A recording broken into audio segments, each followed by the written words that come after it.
सीता की। सीता जो काशीपुर की रहने वाली थी। सीता नैन नक्श और सुंदरता में पूरे गांव में सबसे सुंदर थी। सीता की सुंदरता को देख उसे काफी रिश्ते भी आते थे, पर उसकी माँ की वजह से वह रिश्ते अक्सर टूट जाया करते थे। दरअसल सीता की माँ सौतेली थी।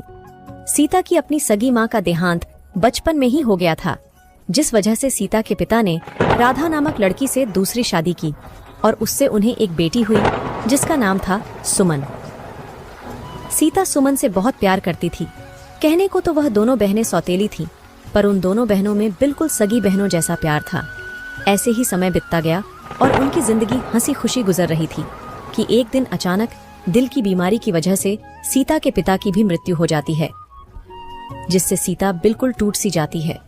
उस वक्त एक सुमन ही थी जिसने सीता को सहारा दिया और वक्त के साथ साथ उनके जख्म भी धीरे धीरे भरते गए।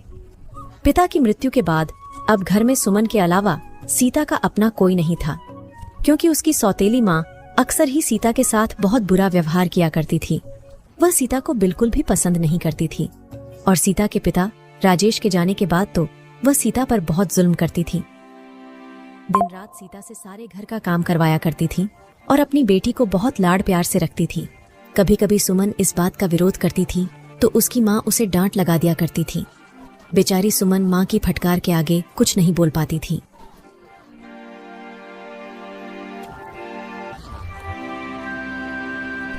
ओ सीता, कहाँ मर गई?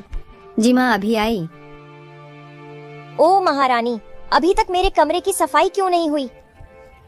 माँ, वो मैं किचन में बर्तन साफ कर रही थी, बस अभी यहाँ की भी सफाई कर देती हूँ। तुझे मैंने कितनी बार बोला है, सबसे पहले मेरे रूम की सफाई किया कर, बाद में बाकी का काम।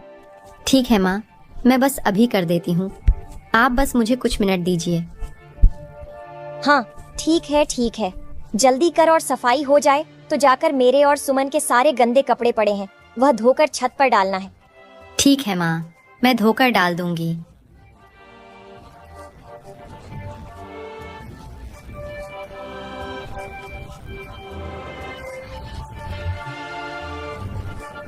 माँ, मैंने सारे कपड़े धोकर छत पर डाल दिए हैं। क्या मैं अब खाना खाने जाऊं? नहीं, अभी नहीं। पहले जाकर लाला की दुकान पर से राशन का सारा सामान लेकर आ, इसके बाद ही तुझे खाना मिलेगा।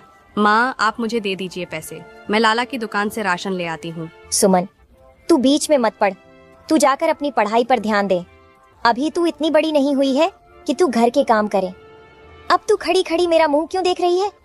जाकर जल्दी से लाला की दुकान से राशन लेकर आ, और हाँ, पर्ची पर एक एक सामान का हिसाब लिखवा कर लाइयो।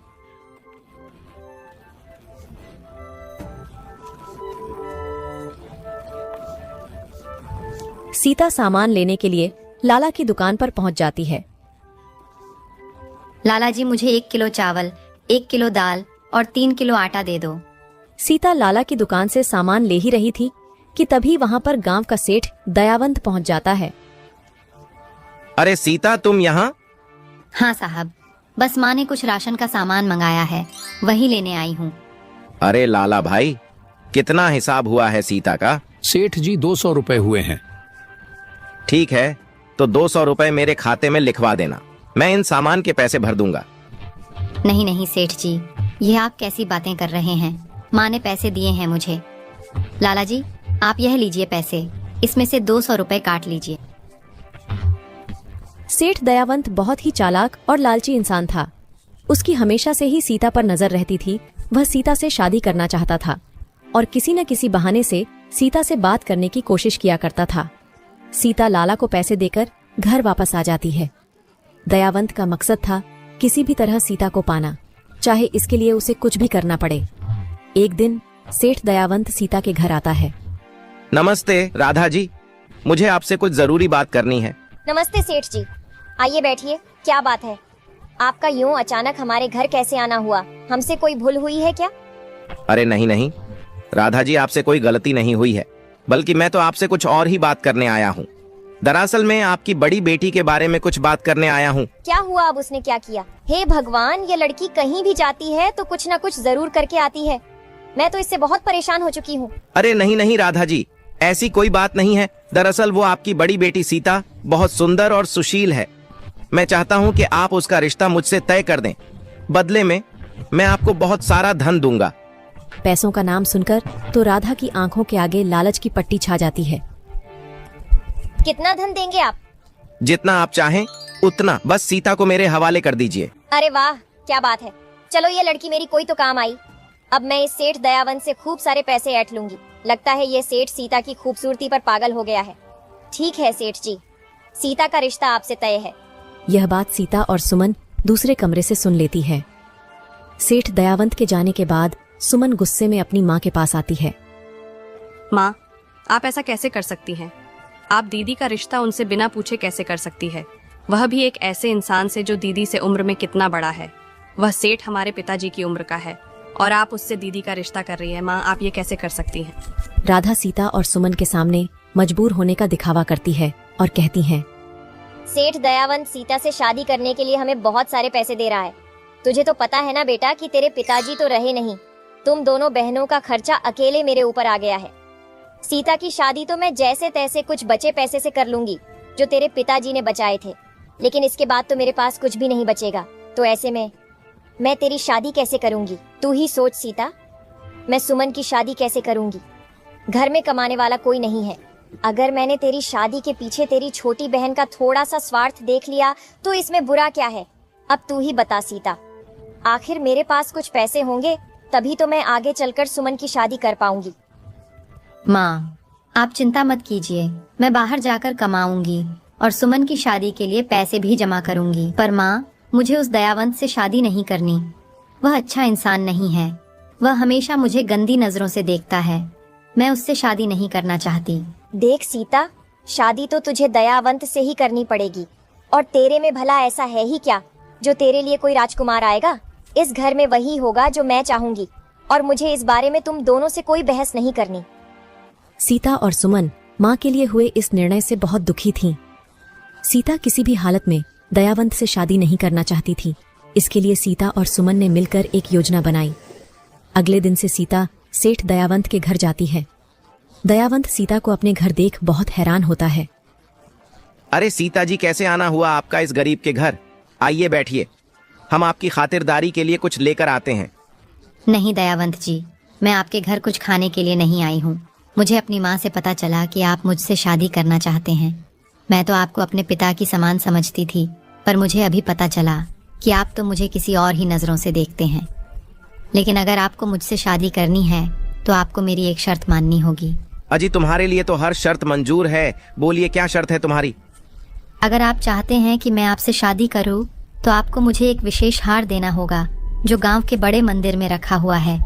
वह हार बहुत ही कीमती और अनमोल है। अगर वह हार आप मुझे लाकर दे दे तो मैं आपसे शादी करने के लिए तैयार हूँ। लेकिन तुम्हें वह हार ही क्यों चाहिए?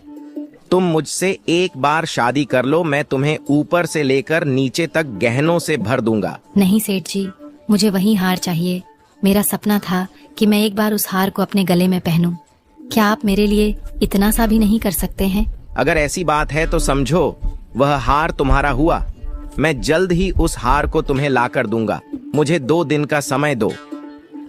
सेठ दयावंत के घर से सीता सीधा सरपंच जी के पास जाती और सरपंच जी को मंदिर में 2 दिन बाद होने वाली चोरी की खबर देती है। सीता, तुम्हारी खबर पक्की है ना कि 2 दिन बाद मंदिर में भगवान शिव जी के विशेष हार की ही चोरी होने वाली है?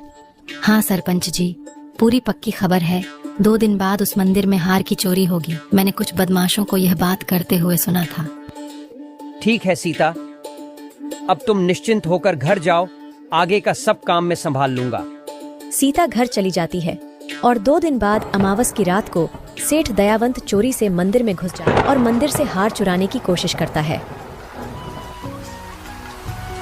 मंदिर में पहले से सरपंच जी के साथ उनके कुछ आदमी छुपे हुए थे। जैसे ही सेठ दयावंत हार चोरी करता है, सरपंच जी के आदमी उस दयावंत को हार चोरी करते वक्त पकड़ लेते हैं। दयावंत तो तुम हो, भगवान शिव के इस पवित्र हार की चोरी करने वाले बदमाश। तुम्हारी इतनी हिम्मत कि तुमने मंदिर में से भगवान की हार को चोरी करने की हिम्मत करी। तुम्हें तो इसके लिए कड़ी से कड़ी सजा मिलेगी, ताकि कोई भी कभी दोबारा इस मंदिर में चोरी करने की जरूरत ना कर सके। जमींदार दयावंत को गिरफ्तार करवा देता है।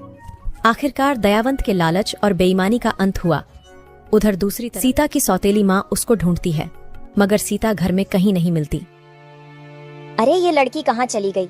कहीं भाग तो नहीं गई? मेरे तो सारे किए कराए पर पानी फिर जाएगा। अगर ये लड़की भाग गई तो? राधा बड़बड़ा ही रही थी। तभी उसकी नजर घर आ रही सीता पर पड़ती है। अरे सीता बेटा, तुम कहाँ चली गई थी? मैं कब से परेशान हो रही थी। कम से कम बताकर तो जाना चाहिए था ना। ये माँ को अचानक से क्या हो गया?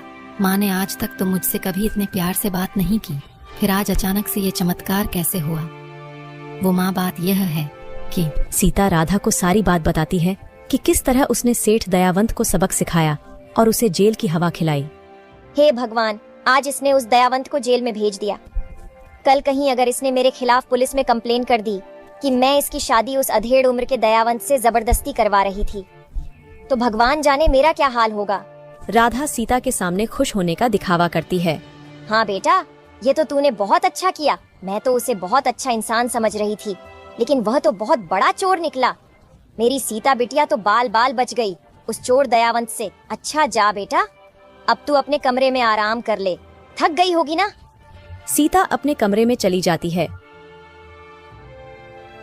इस लड़की ने तो मेरे सारे के कराए पर पानी फेर दिया।